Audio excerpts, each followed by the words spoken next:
Hi, welcome back to my channel. I'm Dave, and we've got another summer special video for you for your smart garden. Today we're going to be doing an unboxing and setup of a solar shower for your garden. So the idea is that before and after you get in the hot tub, you can have a quick shower outdoors and not get any of the water in the house, and you don't have to keep the chlorine on you before you actually have a proper shower indoors, because I doubt this will be powerful enough, but it'll just be nice to have a quick rinse off before and after getting in and out of the hot tub. So let's get crack on and get in the box and set it up.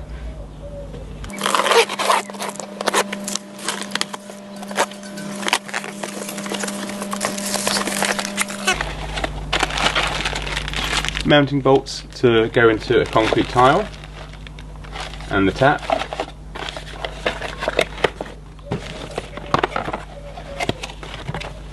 Shower head.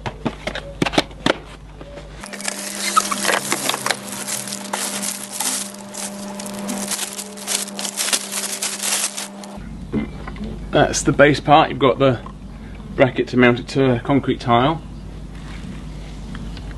I assume that's the reservoir. You've got an inlet there to put your garden hose, and I assume the outlet for the shower head.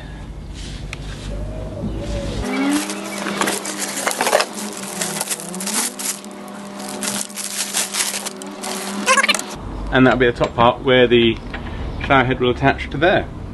You've got a hollow chamber going all the way through the top and bottom of them, so obviously that's going to be the water reservoir. I'll now get the drill ready to mount the base to a concrete slab, which I've already got, and we'll show that being done in a second.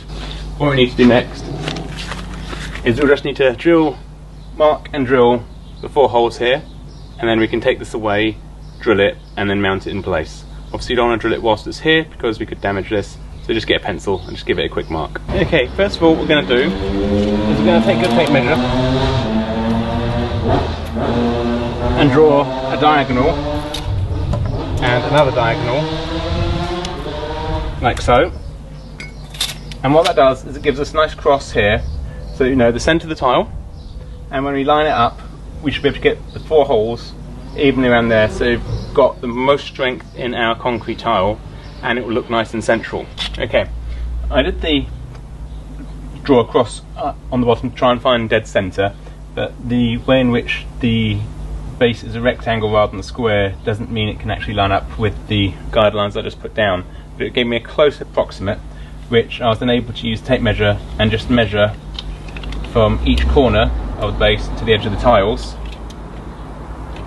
like so, and then I was able to work out that I've now got it pretty much dead centre.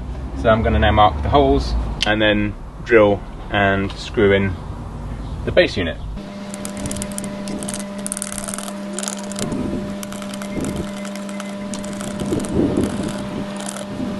And just pop that to one side.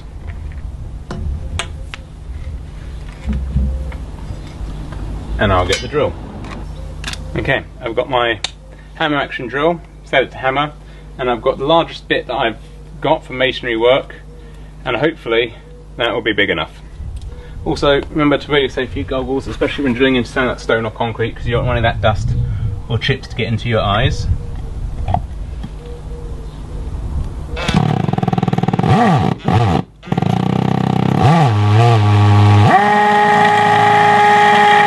Okay, I managed to eventually get through it, went through a whole battery pack. It is only a hammer drill, not an STS drill. If you do have an STS drill, I definitely recommend using one of those. In fact, I'm probably going to get myself one for future products if I'm going to go through more concrete slabs like this. Also, do wear a breathing mask as well. It does kick up quite a lot of dust, which you shouldn't be breathing in. I only just did it as the intro so I could talk to you whilst I started, and when I went off camera, put it on and did it safely. Now we've got to knock these into the concrete, hopefully without breaking it. I may have to go and get a large drill bit if these don't go quite in, so we'll give it a go. Okay, welcome back. I've had to go and get some new drill bits because the ones I had wore out because they're cheap and nasty, and got myself a new 14 mil and a 12 mil masonry bit the SDS style. I know I haven't got an SDS style drill, but it still fits the chuck and worked a treat. Ended up using the 12mm bit rather than the 14, but I got both whilst I was just out, so now I can actually mount it. It all fits. Brilliant.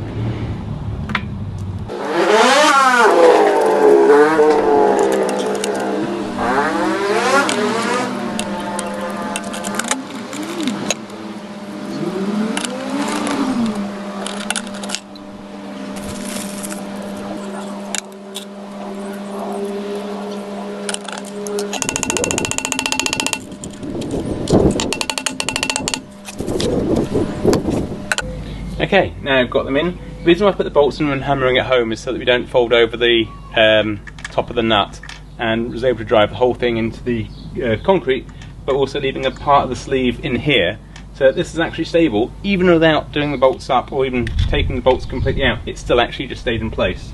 So now we'll just try and do these up.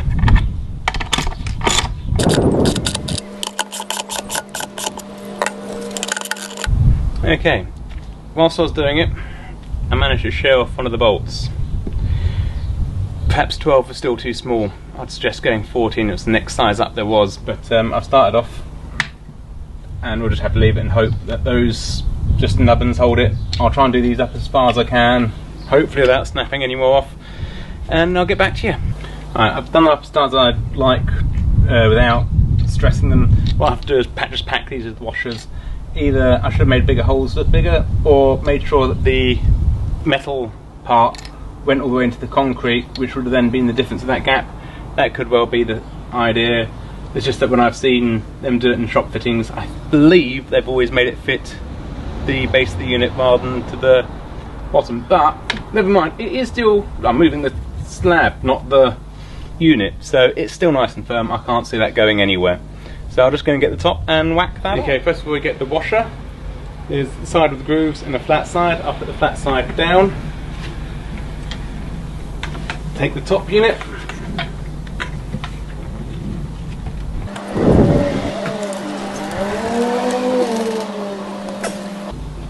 That's now nice and tight. That's very easy to put on when you didn't have the washer in there. All of these parts they say do without a spanner, so you don't do them up too tight. We've got a little filter that goes inside your hose clip, which screws on at the bottom at the back. Again, don't overdo it, just do it up finger tight. If it leaks a little, you can always then add a little bit more pressure to it. But if you overdo it, you'll split the plastic. A couple of washers. I assume you only need the one, so I'll put the other way as a spare.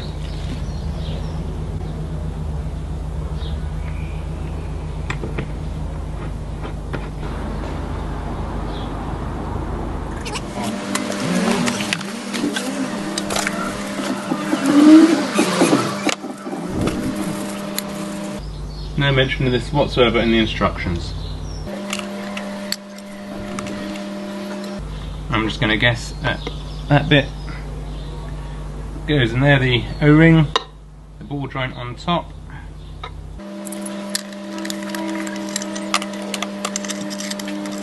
Careful not to cross the thread. And then the idea is that you can actually give that a bit of an angle, but that's not mentioned anywhere in the instructions.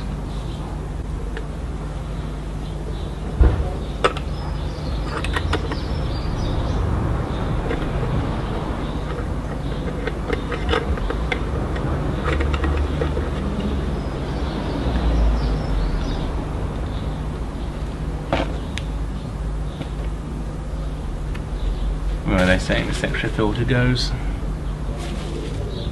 And there's no mention of that filter either. One will assume the filter is going to go there.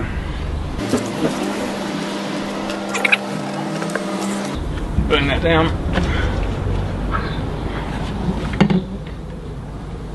I'll pop the filter and the washer in there, and then do this bit up.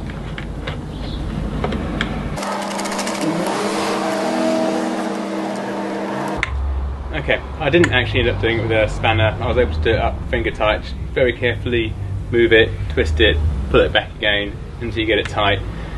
Plus, when I tried putting a spanner on there, it actually didn't fix. My spanner's quite chunky.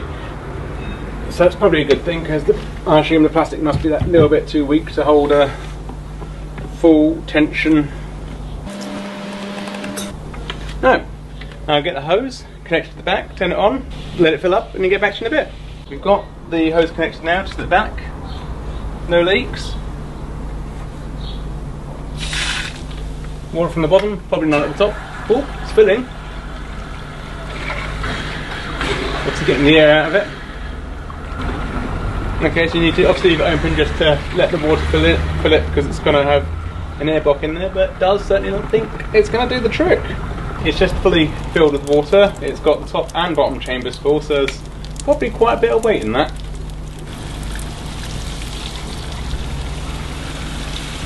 So you've got your hot water, mixed and cold.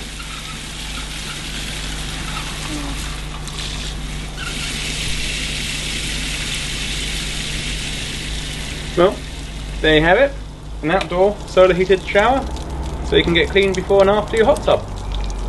Have a great summer. Bye for now.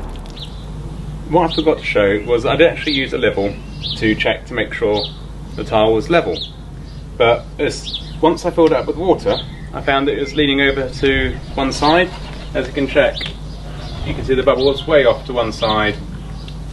Front back, it's a little bit out, but not too bad. But obviously what it is, the weight of the water has just made it sink a little.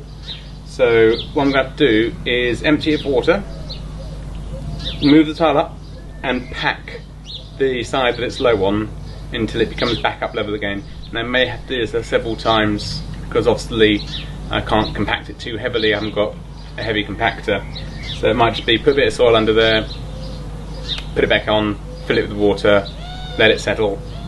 A week later, take it off. Having a little bit out isn't going to be a huge problem, I wouldn't have thought, but you don't want to leave it with this sort of angle. You'd want to try and get it as level as possible. So I'm going to empty it and refill it once I've got a bit of spare soil that I can shove under there. And obviously the birds are wanting a shower as well. Well, thanks for watching. Hope you enjoyed the video. It's quite a bit harder to try and make a video whilst doing this and trying to concentrate on the two things at once, but did get it all done in the end. It would have been nice if they told you what size drill bit you need, and then I could have drilled it right in the first place rather than going, well, that's the right size, I think. But that's down to experience as well as I guess.